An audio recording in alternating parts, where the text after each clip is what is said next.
Olá pessoal, este é mais um ShojoCast e eu estou aqui tentando manter a regularidade da programação e decidi gravar porque eu parei para pensar que vários dos mangás que eu estou acompanhando e um amigo, Matt, me perguntou, né, quais mangás eu estou comprando, né? Então, eu compro Sinal de Afeto, está desaparecido. Eu compro Black Canvas, está desaparecido. Eu compro Perfect World, que está desaparecido. Por onde andam esses mangás? Então, assim, não falarei somente disso no programa, vou falar de Jane Austen também, vou comentar o trailer da novela Dona Beija, da HBO Max, sabe-se lá que nome tem esse streaming agora, mas é principalmente sobre esses mangás desaparecidos que eu vou comentar. Então é isso, quem quiser permanecer comigo, o programa vai começar. Vamos ao tema principal desse ShojoCast, né? Que é o Por Onde Anda, né? Esta semana, ou semana passada, a Devir anunciou, né, um novo mangá, que é um mangá josei chamado Frau Faust, um mangá de 5 volumes, se não me engano, terminou em 2014. Eu nunca tinha lido esse mangá. E aí a minha amiga Jéssica, né, veio falar: Olha, Valéria, a Devir anunciou um novo mangá. Eu pensei assim, tá. E anunciou um novo mangá, mas não terminou de lançar na Blank Canvas. Cadê Blank Canvas? Né? Que também tem 5 volumes. E aí eu tive a ideia, né, de comentar sobre os mangás que aparentemente desapareceram e que deveriam estar já ou concluídos ou em vias de se concluir ou acompanhando a edição japonesa. Então vamos lá. Para quem é novinho, né, a gente aqui no Brasil tem, principalmente os fãs de shoujo, tem dois traumas, né? O trauma número um, e os dois traumas nos foram dados pela Panini. Trauma número um, Pit Girl, né? Pit Girl foi um dos primeiros mangás que a Panini lançou. Na época, optando por traduzir, não do japonês, mas do francês, porque eu conheço quem traduzia, né? Fazer uma tradução da tradução, o que é uma coisa muito porca, tá? Você tem que, no mínimo, contratar um tradutor ou tradutora e alguém que faça a revisão barra adaptação, né? Gostemos ou não gostemos, isso são dois trabalhos diferentes, né? Podem ser feitos pela mesma pessoa, mas normalmente são dois profissionais que fazem. Então, assim, Pit Girl saiu na França, saiu na Itália, saiu nos Estados Unidos, saiu em vários países, então era um grande sucesso. E a Panini traz para o Brasil, nas suas primeiras experiências com o mangá, traz espelhado, traz em partido, né, o tanco partido, o volume partido, que era meio que a regra na época, JBC fazia, Conrad fazia, todo mundo fazia, não espelhamento, mas partir, né, o volume. O mangá tinha uma periodicidade que ninguém sabia qual era, então chegava, às vezes não chegava, então a gente não sabia quando teria como comprar o mangá. Então, tudo que saiu no Brasil de Pit Girl eu comprei, mas, de repente, Pit Girl é abandonado pela Panini. Editoras dão explicações? Até dão, mas demoram muito, né? Mas nunca explicaram efetivamente por que Pit Girl foi cancelado. A gente sabe que foi por baixa vendagem, afinal, distribuição ruim, periodicidade que ninguém sabe qual é, e uma tradução feita, né, da tradução francesa que não tinha nenhuma identidade, não tinha nenhum apelo, você está jogando contra o seu produto. Ah, sim, e a editora brasileira não faz propaganda, é muito raro. O outro trauma é Otomen, né? Otomen, que um mangá que, na minha opinião, se estendeu demais, se esticou demais, mas era um mangá muito simpático, um mangá, né, que fez relativo sucesso no Japão e que sofreu uma rejeição porque as capas do mangá eram muito, segundo circulou, né, pelos bastidores, a editora, claro, nunca falou do assunto, mas você via esses comentários, né, de homens que não queriam nem chegar perto de Otomen porque as capas eram, via de regra, cor-de-rosa, né? Então era um mangá muito feminino. Me lembrou uma matéria que saiu essa semana passada, esta semana, vai aparecer aí em algum lugar o print, né?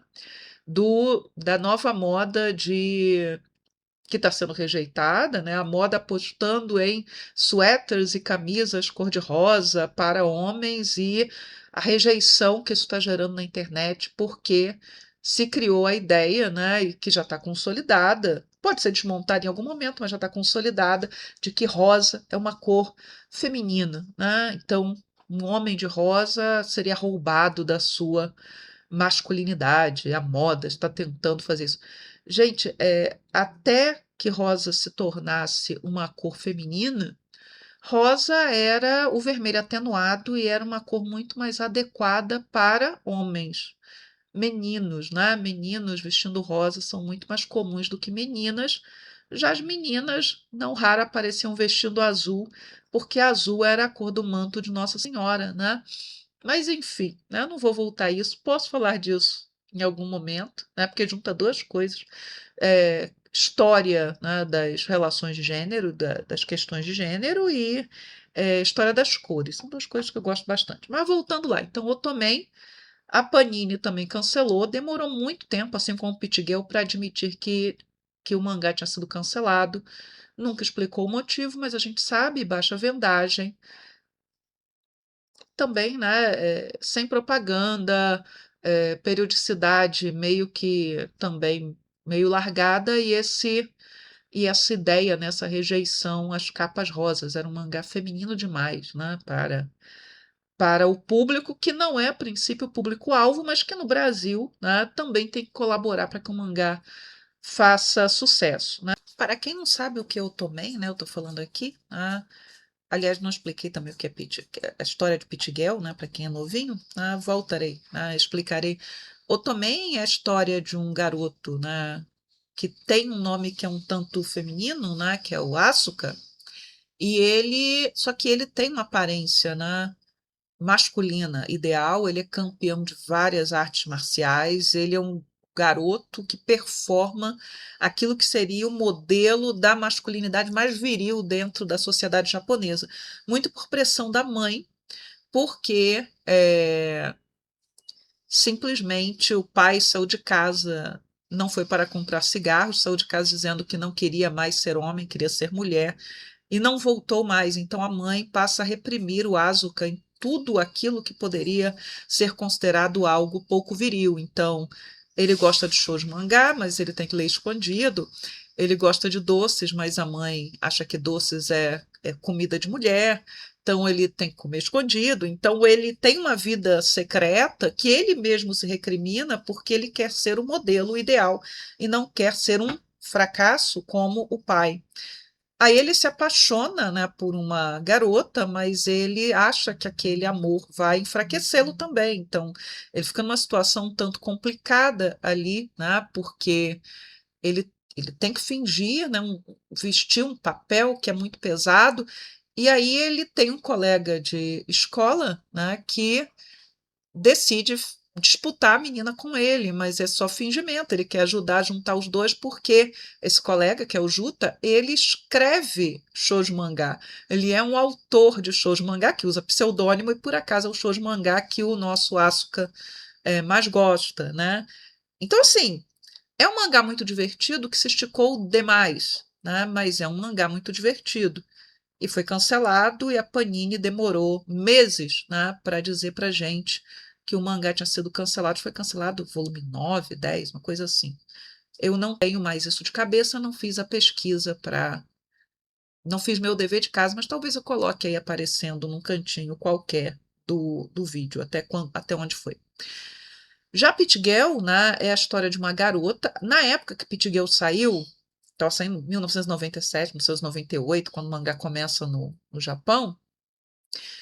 Pit Girl é protagonizado por uma garota chamada Momo, que é uma garota boa, de bom coração, como Asuka de Otomen, né? Nossa heroína de shoujo, um padrão. Só que ela tem um problema. Ela tem, né? Ela fica queimada de sol muito rápido, né? E ela também, os cabelos dela são naturalmente descoloridos. Então ela é muito queimada de sol, muito morena e com os cabelos descoloridos. Na época, era a época da moda das gals, e há vários tipos de gals. Inclusive, há um mangá muito simpático da época chamado Gals, né? Que, que foca em garotas, né? Que são white gals, né? Porque você tinha vários tipos de gal. E as gals, essas meninas, né, que performavam também um tipo, né, de feminilidade, de beleza, etc., se dividiam em vários grupos, mas geralmente elas ostentavam itens caros, então ser uma gal também poderia significar que você estava metida em prostituição, por exemplo, né?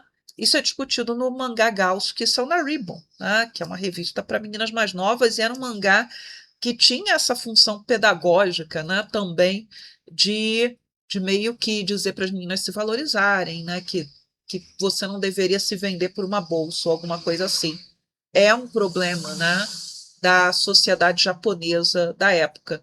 A Momo, ela não tinha como ser uma white gal, né? Ela parecia uma ganguro, ou pior, uma gonguro, que eram as mais queimadas ainda. Então, que eram garotas, né? Gals que faziam bronzeamento artificial, etc. Então, ao longo da história, né, uma das coisas que acontecem com ela é ela ser confundida, né, com uma colegial que está se prostituindo, por exemplo, né, quando na verdade nossa mocinha é, né, o modelo de virtude, de pureza e de virgindade. Essa mocinha, né, ela tem uma, uma melhor amiga que, como acontece com vilãs, né, de novelinha para adolescente, que a Sai, né, ela é uma fingida, ela na verdade tem inveja da Momo, principalmente porque a Momo ela é apaixonada e o rapaz é apaixonado por ela também, o Tojo, né, que seria o garoto ideal ali, e a Sai quer esse garoto para ela. Só que a Sai só quer esse garoto para ela porque ele é apaixonado pela Momo. E a Sai, diferentemente da Momo, que tem excesso de melanina, ela é a menina ideal, ela consegue ter a beleza japonesa desejável, uma pele muito clara, cabelos, né, escuros. Ela é pequenininha, né, ela é toda mignon, que a Momo ainda é alta, né, e abandona a equipe de natação porque assim ela fazer natação, que era o esporte que ela fazia, ela era muito boa nisso, fazia com que ela estivesse mais queimada ainda, né, e tivesse, né, os ombros mais largos, então ela quer se enquadrar, mas ela não consegue. E o Toji, né, é um sujeito que acaba, de uma certa maneira, sendo enredado pela Sai. Há um outro garoto, que é o Kairi, né? Kairi já é o sujeito que, a princípio, gosta da Momo, mas é o sujeito debochado, é o sujeito que acaba, de uma certa maneira, é, a princípio a Momo quer fugir dele, mas no final das contas se cria um triângulo ali, não vou dar spoiler, embora seja um mangá antigo, de como a história termina, mas você tem um triângulo e a Momo, né, vai ficar com um dos dois.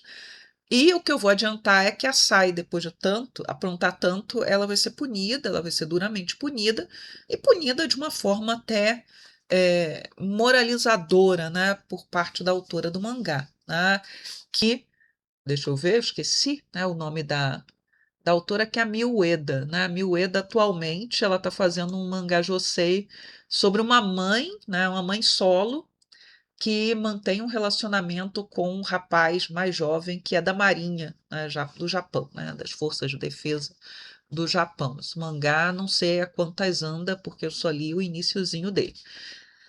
Mas enfim, né, Pit Girl era um mangá muito importante na época, que fazia muito sucesso e foi largado. Mas vamos agora ao problema atual, né? A quantas anda. Então, a Devir anunciou Frau Faust, e, e aí eu falei assim: não vou comprar nada da Devir enquanto a Devir não terminar de lançar o Blank Canvas, né, da Kiko Higashimura. Só saíram esses dois volumes. O volume 2, esse é o volume 2, ele foi lançado em dezembro do ano passado. Ou seja, faz quase um ano que a Devir não lança nada. Então, assim, ela não terminou de lançar um mangá da Kiko Higashimura, que é uma das mangakas mais importantes do Japão hoje. Essa mulher faz de tudo. Essa mulher desenha feito um robô, ela faz um monte de séries ao mesmo tempo. Ela lança é, ela lança mangá de comédia, ela lança mangá gourmet, de detetive, ela lança mangá drama, ela lança mangá que é comédia rasgada. Ela começou, né, ela explodiu no mundo com Kurage Hime, que teve animação, maravilhosa animação, que eu espero até hoje, a segunda temporada que não veio. Teve dorama, teve filme live action, muito bom, eu assisti, tem resenha no Shoujo Café. Assim, a Kiko Higashimura, que faz mangá histórico, seinen. A Kiko Higashimura, assim, a mulher é maravilhosa. Aí a Devi, né, compra o mangá autobiográfico dela, porque aqui é um mangá curtinho que ela fala como ela se tornou mangaka. E teve filme esse ano desse mangá no Japão. Então, assim, a Devi me compra, me traz a Kiko Higashimura para o Japão e interrompe e não diz nada. Eu fui até o site da editora. No site da editora você pode comprar direto. Não tem nada. Eu falei, será que eles não estão lançando pela Amazon e aí sei lá o que está acontecendo? Então, assim, é preciso ter respeito, né, com os consumidores. Nós somos consumidores, né? Eu falava isso na época que eu escrevia minhas colunas para Anime Pro, né, para o site do Júnior Fonseca, que é o dono da New Pop, e eu falava na época, né, que editoras não são casas de caridade. Se um mangá não faz sucesso, ele pode ser cancelado, isso acontece. A Mitos, inclusive, cancelou toda a sua linha de mangá. Também, de novo, fez uma grande lambança aí. E eu geralmente fico meio aflita, né, quando uma editora licencia um mangá que está em andamento e que não está lá no horizonte que ele vai terminar, tá? Que ele pode, sei lá, ser esticado ad eterno. Isso me causa uma angústia muito grande. Mas vamos lá, para não me perder. Então a Mitos cancelou sua linha de mangá inteira. A Devir não terminou de lançar um mangá de 5 volumes e anunciou outro. Não se brinca com a Kiko Higashimura, você está brincando com uma mangaka que é de primeira linha. Se não tem bala na agulha, se não tem organização para fazer o lançamento, não licencie. Pega outra coisa. Porque propaganda não vai ter. A propaganda seria associar o mangá ao filme live action, etc. Mas a editora brasileira não faz propaganda, né? Eles querem que as coisas aconteçam magicamente. Propaganda não faz. Mas, enfim. Vamos agora falar da New Pop. E a New Pop me respondeu, né? Porque o que acontece? A New Pop, ela anunciou muita coisa que não saiu ainda. Normal, eles anunciaram muita coisa. Então, pois, anunciaram o mangá da Kujira, que é uma das grandes autoras, né, de Josei TL, né, com conteúdo mais erótico e tal. Kujira não apareceu ainda. Tudo bem, eu espero, não tem problema. O mangá que já foi terminado, então a gente espera. Não tem problema, tá? Mas a New Pop, ela é dona, né, de um dos shoujo mais importantes do momento, que é o Bisaki Ren, né, que é aqui no Brasil um sinal de afeto. Aliás, a própria Kodansha lançou uma propaganda com capas do mundo inteiro, dizendo um mangá que vendeu não sei quantos milhões, que está traduzido para 20 línguas pelo mundo, então ele tem edição portuguesa, brasileira, espanhola, turca, francesa, norte-americana. O mundo inteiro está publicando esse mangá. É um mangá que teve animação ano passado, né? Que provavelmente terá um dorama. Está demorando demais o dorama. Talvez estejam esperando que o mangá entre na sua reta final. Eu espero que ele não se prolongue demais. Então, assim, ó, a New Pop lançou o volume 1, volume 2, volume 3, volume 4, volume 5. E eu comprei os mangás, eu compro mangás. Né? A única editora que já me mandou mangá foi a MPEG. Ninguém nunca me mandou nada, tá? Não atualmente, assim. Long time ago, né? Na época da Conrad, a Conrad chegou a me mandar alguma coisa, né? Mas muito, muito tempo atrás. Provavelmente tem gente aqui que nem era nascida, mas tudo bem. Então, assim, Quando saiu o último volume, né, desse mangá, que está no volume 13 no Japão, está no ranking dos 30 mais vendidos desta semana passada, e deve constar esta semana. O ranking sai na sexta-feira no Japão. Tá? Sai na quinta, mas aparece para a gente na sexta. Então, assim, o último volume são em maio. Que periodicidade maldita é essa? Aí eu postei, né, o ranking da Oricon dessa semana, e joguei em todas as minhas redes sociais, que eu já tinha jogado antes, né? Mas ninguém tinha me respondido. Taiato foi cancelado, a New Pop deu algum. Aí a New Pop deu sinal de vida lá no Facebook para dizer que o mangá sai em janeiro. Ok, muito bem, que bom que ele não foi abandonado. Mas ele sai em janeiro, qual é a periodicidade desse mangá? Ele pode ter uma periodicidade de 3 em 3 meses. Não é um problema para mim. Tem muita coisa saindo. Se sair um volume de 3 em 3 meses, para não atingir a edição japonesa, porque volta e meia a edição japonesa entra em hiato, Yubisaki Renren é produzido por uma dupla, né, de artistas. Uma delas são em licença maternidade, elas são irmãs, eu acho. A Sumo Morishita são duas, né? São duas autoras. Então, uma são em licença maternidade, o mangá ficou em hiato. O mangá atualmente está num pequeno hiato no Japão também. Provavelmente, né, por algum motivo muito justo, são hiatos curtos. E aí a gente tem essa situação esquisita. Poxa, afinal de contas, né? Por que demorar tanto por um novo volume? Mas não é só Yubisaki to Renren, né? Um sinal de afeto que a New Pop tá, sei lá, com uma periodicidade maluca, né? A gente tem também, né? Dos que eu compro, né? Dos que eu acompanho de perto, que é o Perfect World. Perfect World, que mangá também muito importante, mangá que teve dorama, mangá que tem 12 volumes, já está encerrado. Eles publicaram volume 1, 2, 3, 4, 5, 6, 7, 8, 9, 10. Esse volume saiu em abril. Cadê o mangá? Faltam só 2 volumes. E acaba. E acaba. E aí eles podem vender box com todos os volumes, podem tentar, né, fazer promoção da série de outras maneiras, porque a New Pop até que tenta fazer propaganda das suas séries, tá? Sendo justa com a New Pop. Eu lembro de um pessoal que postou, inclusive, fotos, não vou achar isso, não vai aparecer em nenhum lugar aqui. Acho que não. Fotos de propaganda que a New Pop colocou no metrô de São Paulo. Isso é alguma coisa, porque a editora brasileira não faz propaganda de nada. Mas veja só o desrespeito, né, com quem compra o mangá. Um mangá que não sai desde abril. Qual é a periodicidade desse mangá? A New Pop licenciou muita coisa. Eu, particularmente, Valéria, que não entendo nada de mercado editorial, só fico aqui acompanhando, né, como crítica de cadeira de blog. Para que licenciar tanta coisa ao mesmo tempo? É para garantir que outra editora não vai licenciar? É uma exigência dos japoneses? Porque a New Pop volta e meia fala, né? Licenciou isso, aquilo, aquilo, aquilo, aquilo, aquilo.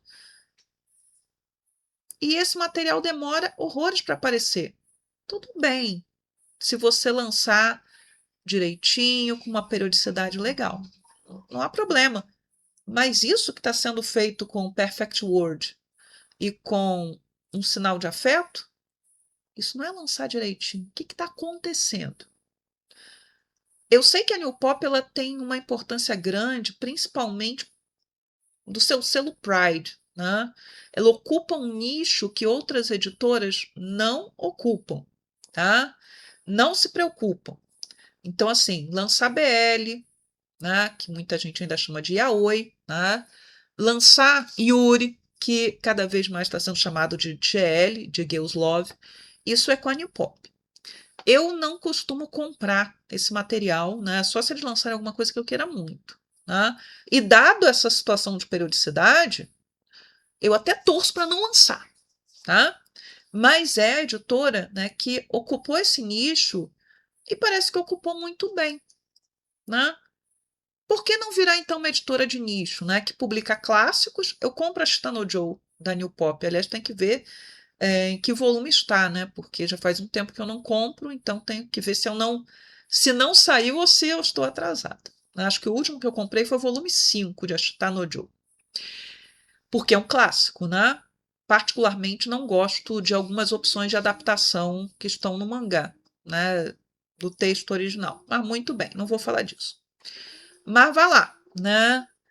Se especializa em clássico e se especializa no selo Pride, né?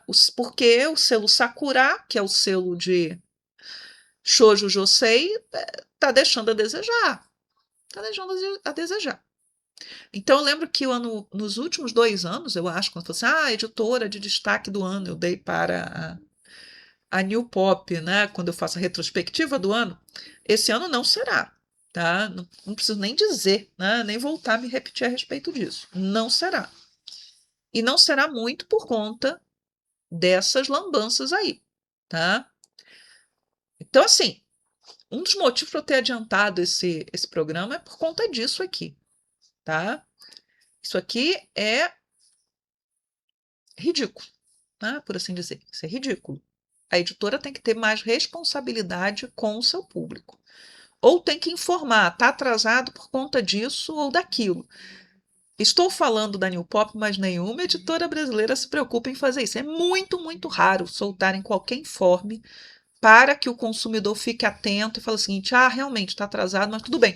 Aliás, está atrasado o volume 2 de Nodame Cantabile, que eu assinei, né? Eu já falei sobre isso, da MPEG. Sai esse mês. O mês termina daqui a pouco, o meu volume não chegou aqui em casa ainda. Nem sei se está no Amazon, né, à venda. Mas vamos lá. Falando em MPEG, é a única editora que já me mandou, né, material, né, pensando no ShoujoCast. E houve um anúncio muito feliz hoje, que eu não sei se esse programa sairá hoje, eu estou gravando na quarta-feira, que é que Girl Crush, e esses volumes foi a editora que me mandou, tá? Girl Crush vai ter animação em 2026, né? É um mangá sobre meninas que são fãs de K-pop, e eu só posso pensar o seguinte: a escolha, e eu sei que tem muita gente que gosta do mangá, e o mangá é bom, o mangá é um mangá conceituado, não é um mangá ruim, não, né? Mas eu acredito que a escolha para a animação seja por conta do sucesso que a Netflix conseguiu, sem calcular que seria um sucesso, com as guerreiras do K-pop. Então, por conta, né, das guerreiras do K-pop, Girl Crush vai ter animação no que vem. Espero que seja um sucesso. Tem gente que está muito, muito, muito, muito, muito feliz por conta disso. E eu não sei, né, se quando esse programa sair, eu já terei, né, a notícia do que é, mas a Camille Yoko, né, que é autora de Hana Yori Dango, que eu já falei aqui num outro programa, vou até linkar, né, esse programa em algum lugar vai aparecer. Hana Yori Dango, que é, né, o shoujo mangá mais vendido de todos os tempos, que é um mangá que eu gosto muito. Adoro também o dorama japonês, e tem dorama coreano, tem dorama, né, K-drama, né, tem C-drama, porque produzido na China, produzido em Taiwan, produzido na Coreia, produzido tudo quanto é lugar que você imagine. Até uns que foram produzidos, o pessoal quer esquecer que existem, como um Hana Yori Dango que foi feito nos Estados Unidos, que amanhã vai haver um grande anúncio de Hana Yori Dango.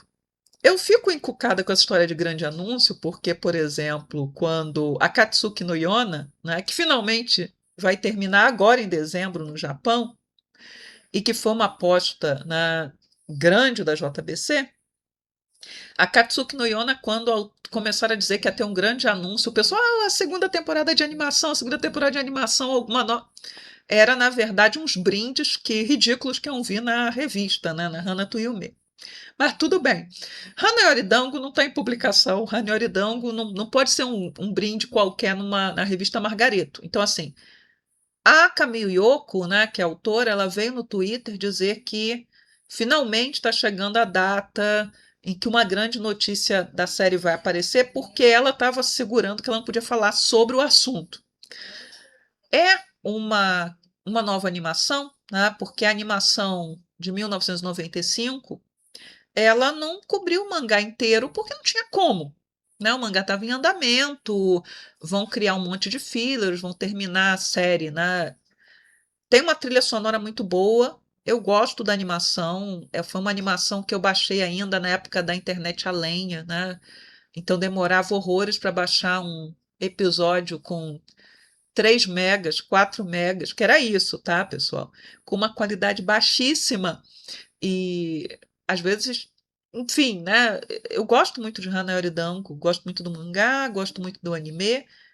Mas o anime, ele é deficiente em muitos aspectos, inclusive tinha uma animação muito, muito fraca para a época, que era uma época de Utena, Evangelion, Scaflowne, uma época em que você tinha, né, animes de grande qualidade saindo. É como o Pit Girl. O Pit Girl também teve um anime de qualidade bem baixa para a época em que saiu.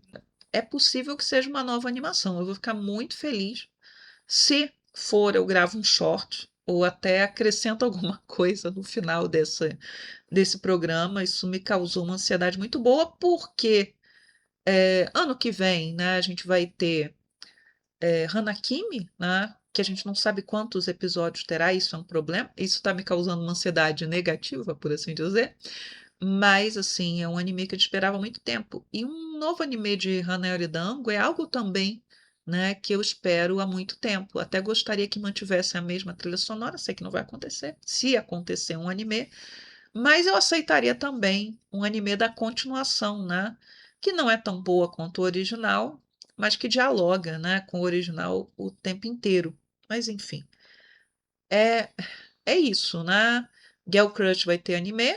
Acredito que seja por conta das guerreiras do K-pop, que a Netflix, né, não confiou que poderia jogar no cinema para se qualificar para o Oscar, para o BAFTA, etc. E agora está meio que amargando aí uma incerteza, né?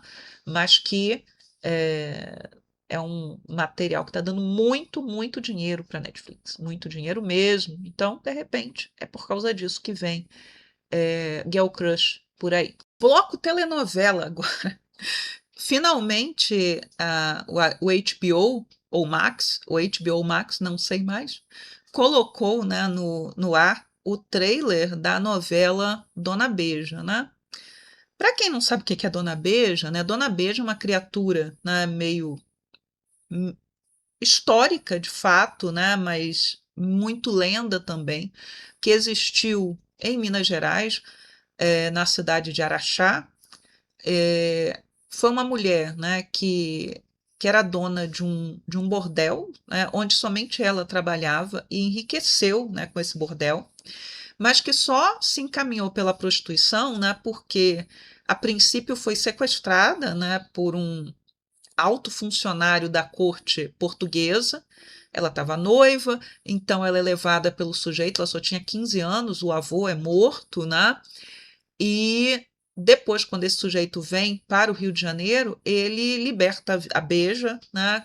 E com uma grande fortuna, né, de compensação. E aí ela volta para sua cidade natal, descobre que o seu noivo, ele, que na novela da Manchete era Antônio, mas o nome original dele não, de verdade dele não é Antônio. Ela volta para sua cidade, descobre que o noivo se casou, descobre que é rejeitada na cidade, ela é tratada como uma prostituta, e ela não era ainda, né? Ela era uma jovem, uma adolescente que foi sequestrada, né? E ela é rejeitada na cidade. Então ela decide se vingar de todo mundo, né? Abrindo esse bordel e se aproveitando do fato dela ser a mulher mais bonita, né, da região inteira. Então ela já era rica, se torna mais rica ainda, vai se meter em questões políticas, como as revoluções liberais lá de 1842, ela está metida ali nesse rolo, revoluções ou revoltas, melhor seria dizer. E ela depois, né, ela tem 2 filhas, uma com um ex-noivo, outra com outro homem. Essas moças casam muito bem, né? Porque a Veja é muito rica, ela vai conseguir. E ela termina a vida em outra cidade, né, vivendo de uma forma muito convencional e conservadora. Mas enfim, A Manchete fez uma novela, se não me engano, em 1986, protagonizada pela Maite Proença e com o Gracindo Júnior como Antônio. Os dois tinham sido par, né, na minissérie A Marquesa de Santos, então a Maite Proença de novo fazendo aí uma mulher de vida controversa. E a novela foi um grande sucesso na época, principalmente, né, por conta do chamariz do conteúdo sexual ousado para aquele momento do Brasil, né, em que você ainda tinha a lei de censura. A novela passava tarde da noite, né, bem tarde, né, depois do que seria a novela das 8, à época da Globo. Minha mãe não me deixou assistir essa novela, né, eu assisti um capítulo só, escondido, né, então era uma novela proibida. Em 86 eu tinha 10 anos de idade. Era uma novela proibida em casa, ninguém assistia, mas eu assisti depois, quando o SBT comprou e exibiu, né, uma versão assim do que eles conseguiram salvar da novela, né? Muita coisa a qualidade, né, tinha se deteriorado um tanto, e a novela não era somente uma novela de forte conteúdo sexual para os padrões, né, anteriores, mas era uma novela que fazia discussões políticas muito interessantes e também discussões sobre papéis de gênero, né? E aí, eis que o HBO, sei lá quando, uns 2 anos atrás, mas acho que até anunciou que iria fazer essa nova adaptação de Dona Beija, que a gente não sabe muito bem se vai ser adaptada, né, dos romances que foram escritos sobre ela, ou se será uma nova versão tomando a novela da Manchete como base. De qualquer maneira, vai dialogar com a novela da Manchete. E o trailer é muito ruim. Eu não sei se a novela vai ser ruim, ou vai ser ruim, ruim, ou ruim daquele tipo que é tão ruim que acaba sendo boa, né? Mas algo que me incomoda muito nessa nova adaptação de Dona Beija, né, é, é o fato de ser uma novela colorblind. Então, explicando, né? É quando você escala um elenco diverso. Então, você tem atores brancos, negros, asiáticos, whatever, né? Porque ninguém ali tem cor, tá? Então, há exemplos que são bem-sucedidos e exemplos que não são bem-sucedidos. Então, por exemplo, Muito Barulho por Nada, do Kenneth Branagh, que foi a primeira produção colorblind que eu vi, que é um filme lá da década de 1990, é um bom exemplo. Ali é uma peça de Shakespeare que vai estar sendo transformada em filme, e você tem, né, o príncipe é o Denzel Washington, o irmão do príncipe é o Keanu Rivers, né? Então, não é um problema ali. Há exemplos muito ruins, né, como o Ana Bolena do Channel 4, já comentei, vou deixar o link para as resenhas, já comentei sobre isso, não vou voltar a comentar. Bridgerton não é colorblind, porque Bridgerton é uma história alternativa em que um casamento real, o casamento da rainha Charlotte da Charlotte com o Jorge III, mudou as relações entre, né, raciais naquela Inglaterra e no mundo inteiro, aparentemente, e não só entre negros e brancos. Então, Bridgerton não é colorblind. Mas, por exemplo, um outro bom exemplo, embora eu preferisse que fosse um elenco todo negro, né, é a adaptação de Razão e Sensibilidade do Hallmark. Então, me ficou muito boa, né, dentro daquilo que se propunha. A Netflix, por exemplo, o novo Orgulho e Preconceito vai ser colorblind, imagino. Ou vai ser história alternativa, mas enfim, vai ser colorblind. De qualquer maneira, né, se você escala direitinho, sem colocar, por exemplo, como no Ana Bolena, os bonzinhos ou os heróis ou aquelas pessoas que a gente tem que ter simpatia são todos negros, ou, né, atores e atrizes, né, racializados, né, asiáticos, etc., e os malvados são todos brancos, criando aí, imprimindo sentidos na narrativa que não deveriam estar lá, tudo bem, né, não é uma questão. Agora, né, seja a Razão e Sensibilidade, seja o próprio Ana Bolena, você não vai ter ali a presença da escravidão como algo necessário. No caso de um Dona Beija, isso está lá. E aí, né, Beija é interpretado por uma atriz branca, que é a Grazi Massafera, que está maravilhosa, como a Arminda de Três Graças, novela das 9 da Globo. Irei comentar mais dia menos dia em algum showjocast. E o Antônio é feito por um ator negro, não lembro, não sei o nome dele, não tenho de cabeça, muito bonito, e a família dele toda é negra. Gente, olha só, a gente está num ambiente de escravidão. Todo mundo ali é dono de escravizados. A Beija tinha escravizados, o Antônio tinha escravizados. Então, é uma produção colorblind. Isso quer dizer, né, que a gente vai ter atrizes e atores brancos escalados para fazer escravizados. Nós vamos ter a situação, por exemplo, da moça branca escravizada, interpretada por uma atriz branca escravizada sendo assediada pelo seu senhor. Será que a gente vai ter isso? Ou será que vai ser, sei lá, o que vai ser aquilo? Vai ser história alternativa também? Sem escravidão? Então, assim, eu vi o trailer, aquilo não me desceu muito bem, sabe? Não me desceu muito bem. Mas a ideia de ser colorblind também não tinha me descido muito bem.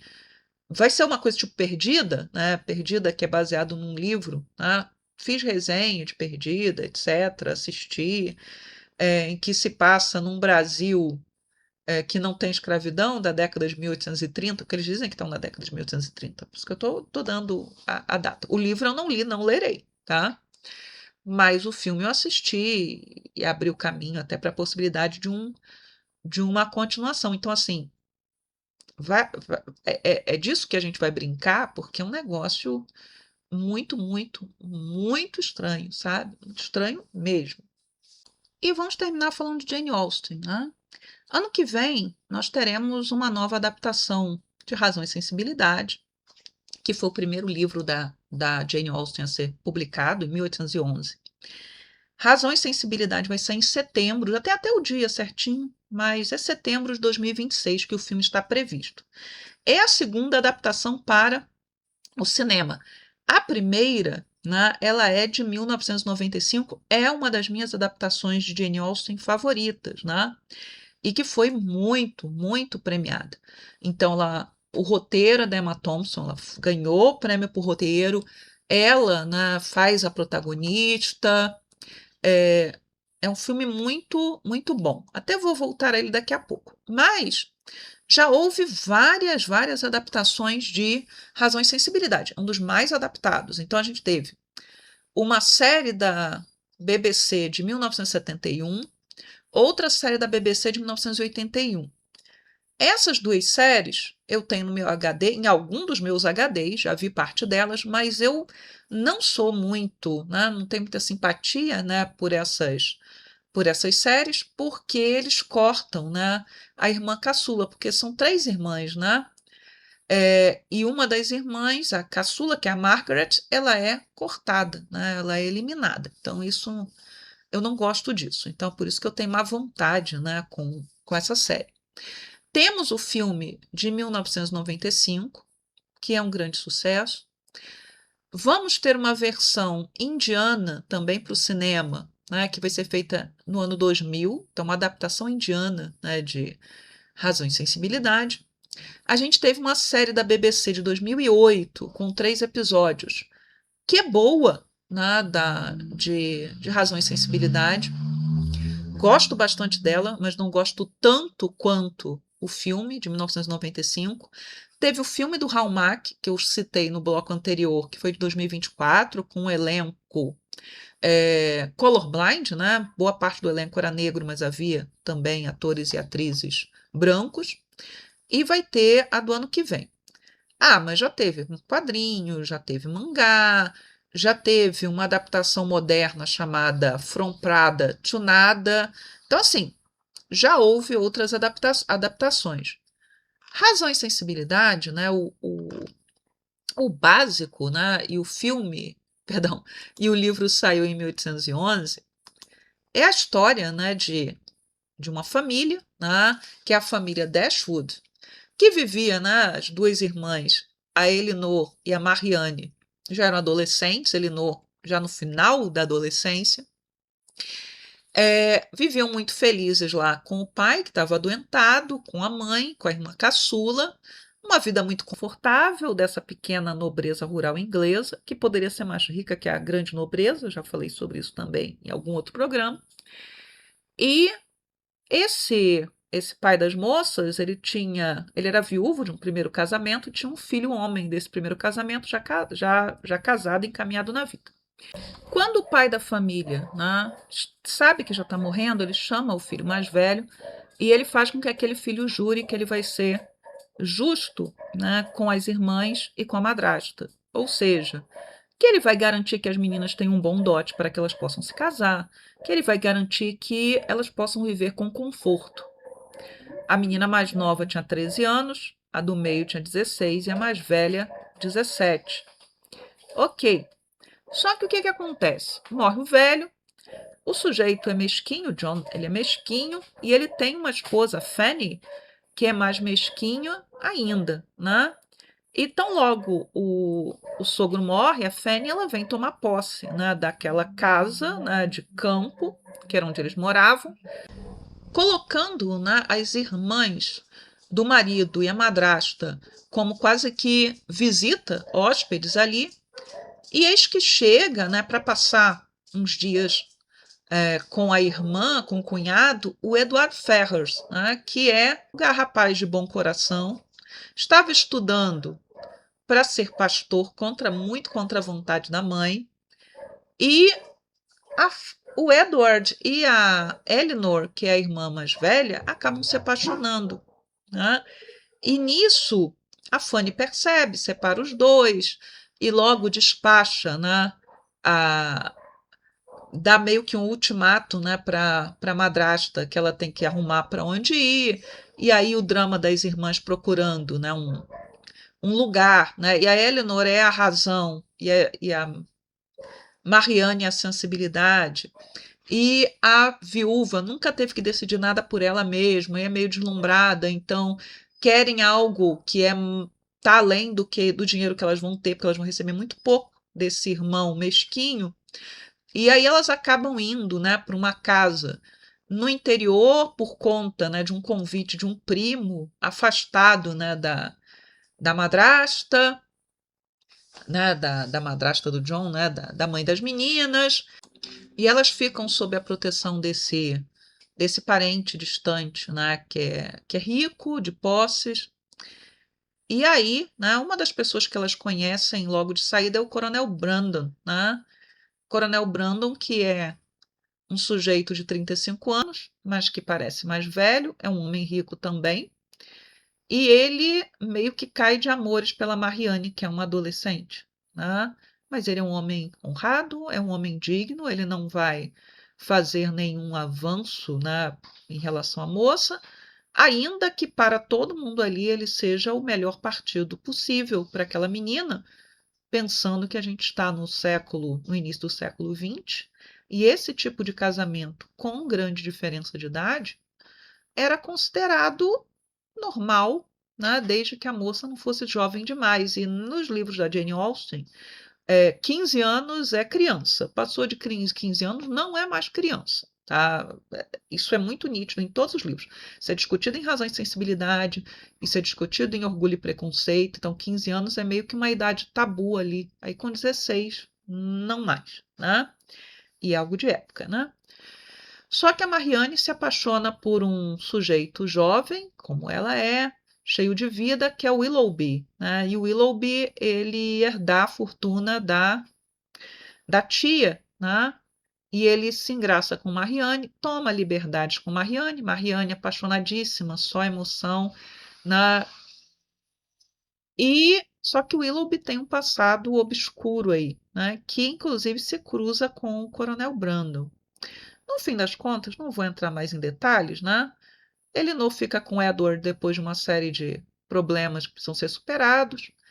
A Marianne acaba ficando também, né? Ficando com o coronel, né?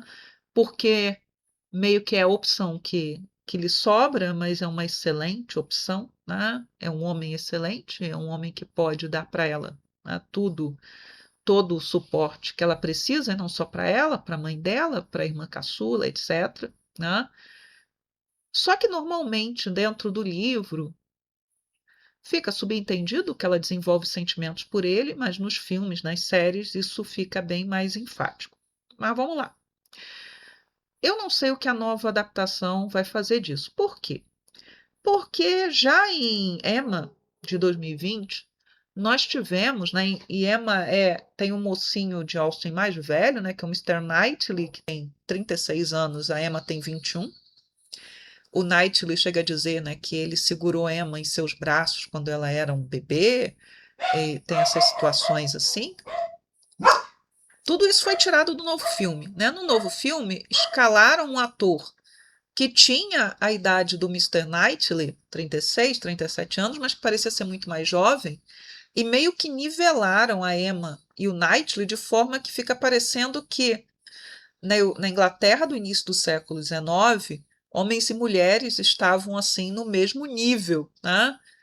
Anula, né, os papéis de gênero, né? O Knightley ele tem, né, em relação a Emma no livro, ele age de forma, né? Ele tutela a Emma, ele porque ele é mais velho, porque ele é homem, porque ele sabe mais, ele tem esse direito, ele tem esse dever, né?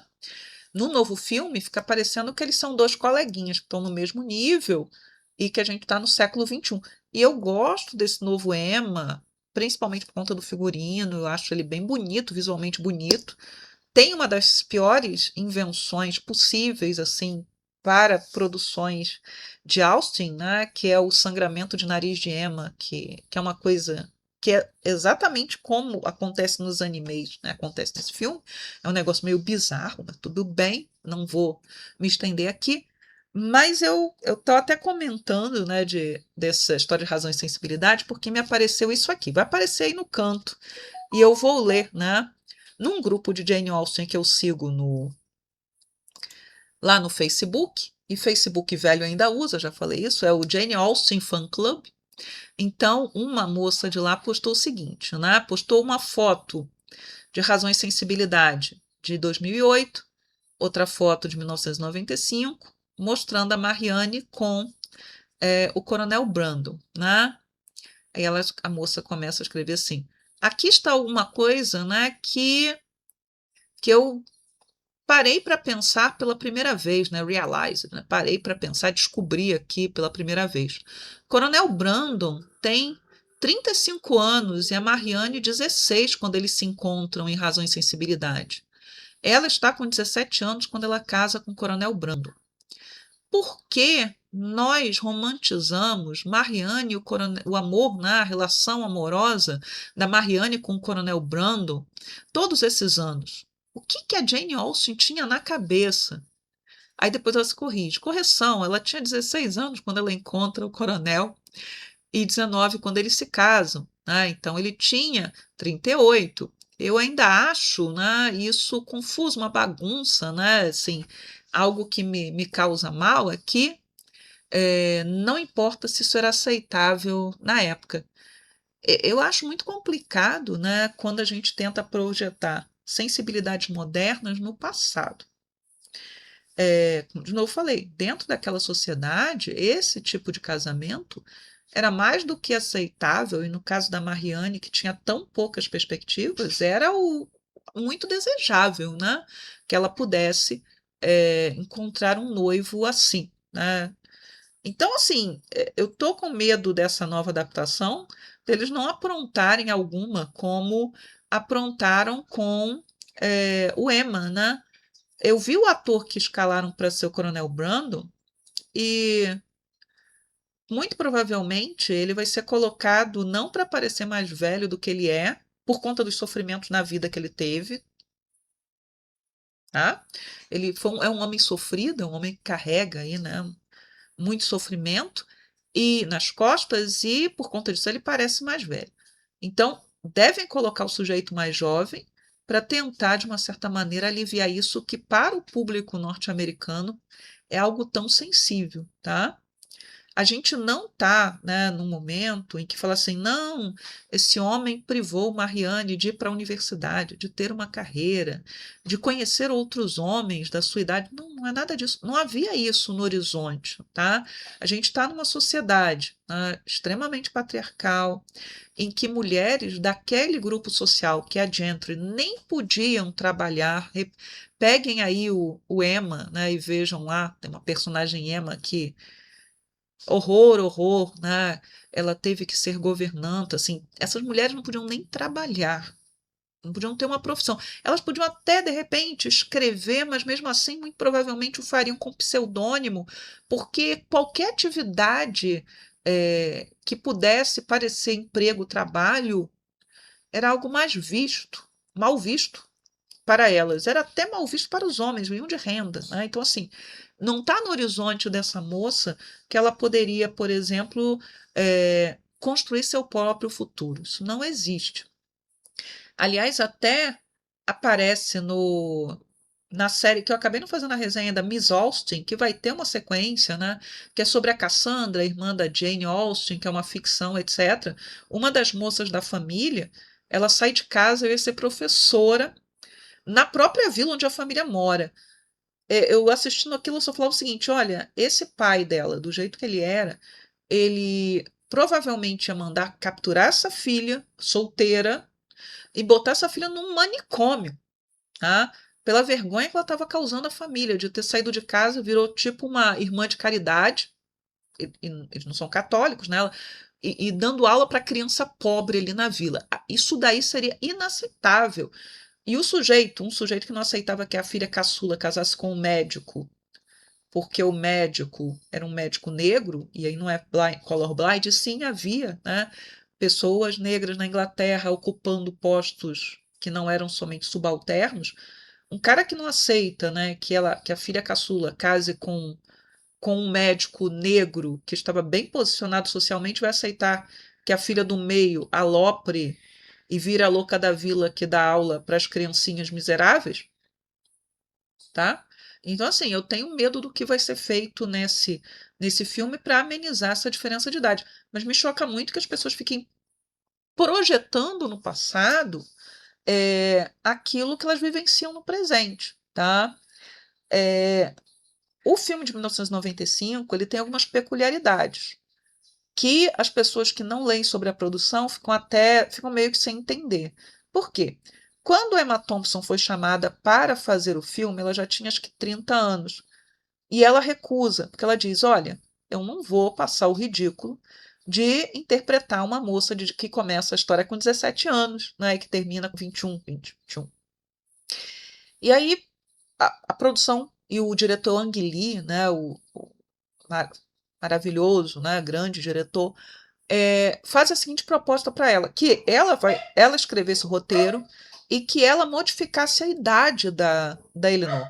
Então, o filme ele coloca a Eleanor com 27 anos quando começa a história.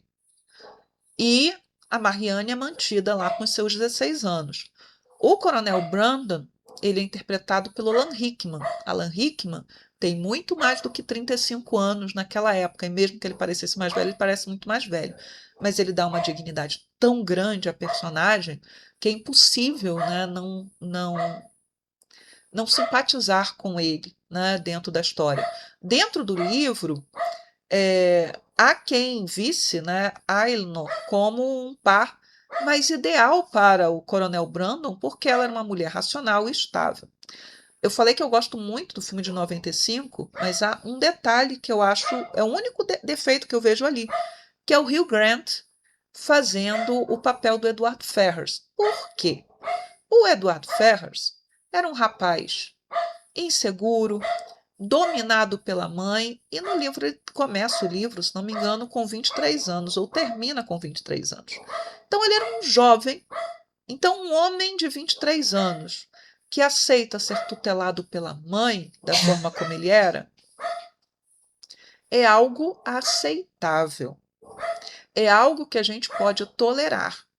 Não o torna um bundão completo. Agora, um homem de mais de 30 anos, que vive às custas da mãe, tutelado pela mãe, já é um negócio que depõe contra a personalidade dele. Porque se uma mulher não tinha autonomia, né, ela teria que lutar contra tudo e contra todos para tomar seu destino nas suas mãos. Para um homem, o sacrifício seria menor, né? Ele poderia, sim, romper com a mãe, é, conseguir lá uma paróquia mesmo que modesta e tocar sua vida como pastor, que era isso que ele queria, né? Em Razão e Sensibilidade, né, a Jane Austen ela faz uma manobra, e ela faz essas manobras em outros dos seus livros, né, meio que o Deus Ex Machina, né, que é aquele evento salvador. Ela cria uma manobra para que o Edward consiga ficar com Eleanor no final. Ele, na verdade, não faz nenhum esforço da parte dele, né? Eu acho o Edward uma personagem muito fraca. Eu simpatizo, então assim, eu simpatizo com o drama dele, mas ele é uma personagem fraca. Então, na série de 2008, como eles colocam um ator bem mais jovem, né, que é o marido da Lady Mary, né, em Downton Abbey, esqueci o nome dele, né? Ali ele está no lugar certo, né? Porque ele tem cara de coitado, ele tem cara de homem de personalidade fraca. Ele tá ali, é o ideal para ele, né? Sofrendo ali, é o ideal, papel ideal para ele. É o melhor papel que eu já vi aquele menino fazendo é ali, é o Eduardo Ferraz. Ali faz sentido, né? Ali é crível para mim. Sendo Hugh Grant, fica meio que suspensão de descrença, né? Porque ele está velho demais para um papel que exigia um sujeito mais jovem. E aí você pensa, ah, não, ele não ia romper, não, era muito difícil. Basta pegar Northanger.